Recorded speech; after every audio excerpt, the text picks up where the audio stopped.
Chapter 21 Encountering Bandits Part 1. Of course, there was a gap between what had happened and her dream.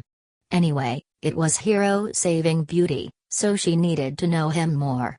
She was a woman who did things without thinking. Not interested. Qin Hao rejected her immediately.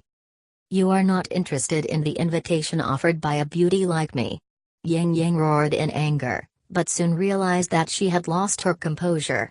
She hurriedly giggled and said, "Well, I'm sorry, I didn't mean that. Can you give me your phone number?" "You don't even have a phone, why the number?" Qin Hao snorted. Yang Yang finally reacted and let out a strange cry. "Ah, my cell phone." She ran back, screaming like a madman.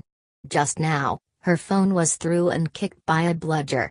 That was her favorite phone. Looking at Yang Yang, who was madly running away, Qin Hao spat out one word, "Psycho." "Mr. Qin, are you alright?" Unruh walked over, and she was even more astonished when she looked at Qin Hao.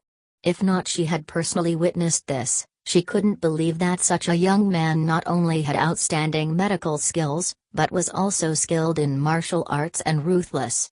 She couldn't imagine how Qin Hao had grown into such a person. "There's nothing else. Let's go." He took the lead and walked down the stairs. He could see the shock in Enru's eyes, but he didn't want to be bothered by that. There would be more surprises later on. In the opposite building, Qiangzi, who had been monitoring the situation, saw what was happening in the cafe through his high-power telescope. He was stunned by Qin Hao's actions and it took him a while to regain his sense and dialed Qin Hao's number. "Qiangzi, has the matter been settled?" "Very good, I will pay you the money soon." Qin Hao, who was on the other end of the phone, said happily. "Brother Qi, we haven't action yet." Qiangzi hastily replied. "What? Why don't you take action?" Qin Hao was very dissatisfied. Qiangzi ignored Qin Hao's dissatisfaction and said calmly, "Brother Qi, this is a tough guy. I saw him tear off one bludger's arms and cut off other two's ears. Don't you think it's too cheap to deal with such a powerful man with 25,000? He's just a student, is he really that great?" Qin Hao thought that this was a story that Qiangzi had made up on purpose in order to increase the price. "Qiangzi, just tell me how much you want. Don't fool me by telling stories. For the sake of our relationship, I'll add another 5,000. Qiangzi sneered, "Brother Qi, please find someone else. We'll need at least 100,000 to do this." 100,000, why don't you rob? Qin Hao roared, but Qiangzi had already hung up.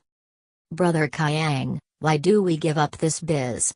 a fellow beside Qiangzi asked him. "Yes, of course we'll do it," Qiangzi answered firmly, made the fellow puzzled. "Brother Qi agreed to pay 100,000? No, that stingy jerk would at most take out a few tens of thousands," Qiangzi disdainfully said. "We'll still do it if no one pays?" The fellow was confused. Hey, Qiangzi sneered, "Others don't pay the money, but the woman beside him has plenty of money, and she's a great beauty. Hey. Qiangzi's smile was no longer a sinister smile, but lustful. This fellow soon understood what Qiangzi's purpose, and immediately said with a sly smile, "Brother Qiang, I understand, we'll do it ourselves?" "Yes, call more people. It seems that guy isn't easy," Qiangzi immediately ordered. "Okay, I'll go and get more people." As he spoke, the fellow immediately picked up the phone and called for someone.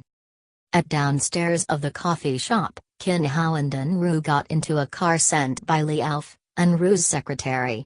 Usually, Liao arranged Enru to sit in the front passenger seat, however, Enru insisted on letting Qin Hao sit in the front seat. Qin Hao sat in the back on the contrary.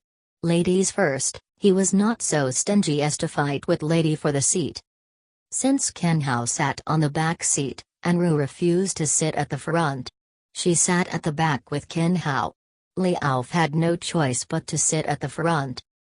"Director N, where are we going?" "Go back to the company." Li Alf turned around to speak to Enru, but his gaze landed on Qin Hao, who was sitting beside her. "No, back to the villa," Enru replied. Li Alf was stunned for a moment. He felt even more annoyed and jealous when he looked at Qin Hao. He knew what it meant for Qin Hao to go to Enru's villa. However, this was an order from Enru. He had no choice but to follow.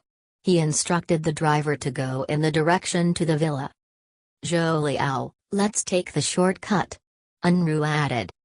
"Oh, okay," Li Alf answered and told the driver to take the nearest road. To go with the shortcut, they had to pass through a long and narrow street. Usually, this street was busy with many people coming and going, but today it was a bit strange that no one was here when the car drove in. "What's going on today? There's not a single person here." Li Alf looked outside curiously and mumbled to himself, but he did not pay much attention to it. The car continued moving forward, and just as it was about to leave the street, a truck drove in front of them and stopped at the exit. The street was not wide. When the truck stopped, it blocked off the entrance. "Are they blind? How can they stop like this?" Li Alf said angrily, but he didn't seem to notice anything unusual. However, Qin Hao, who sat behind him, became alert. "Director, and I'll go tell them to get out of the way." Right now was the time Li Alf could show off, so he naturally would not let it off. He quickly opened the car door and jumped out. As soon as he got off the car, he shouted towards the truck, "Hey, how can you drive like this? Stop the car here and block way. Hurry up and leave." His tone was very domineering, but it quickly weakened. The door of the passenger seat was opened, and a yellow-haired guy jumped out with a cigarette in his mouth. Soon after, 5 or 6 bullies came out from the truck with iron rod. They all looked aggressive. Seeing this, Li Alf was scared. He retreated a few steps in fright and turned around. He ran into the car and shouted, "Quick, back the car." The driver also saw the situation outside and quickly got back the car. What made it worse was the sound of cars rumbling from behind. 2 cars rushed up and stopped 10 meters away from Enru's car, blocking their retreatway. "There's no way out. What should we do?" It seemed it's the first time for the driver encountered this kind of thing and became flustered. Li Alf was also felt at a loss. He looked at Enru and asked, "Director, and what should we do?" Enru, as a woman, she was someone who had experienced a lot. She didn't panic when faced of this kind of situation. Her expression was calm. Qin Hao, who was at the side, looked up to her for this. He said to himself, no wonder she was able to become CEO in such a young age, she was really capable. Actually, Qin Hao could get off the car to get rid of these bludgers, but by seeing how calm Enru was, he suddenly changed his idea. He stopped and wanted to how would Enru deal with this situation. "Zhou Liao, don't be panic. Call the police right now," Enru said calmly. Yes, Li Alf reacted. He was too nervous to call the police, but when he dialed the number, he found that his phone was lost of signal. Li Alf became more nervous. "Director, and there's no signal." After saying that, he wiped the cold sweat on his forehead. "It seems they have blocked the signal."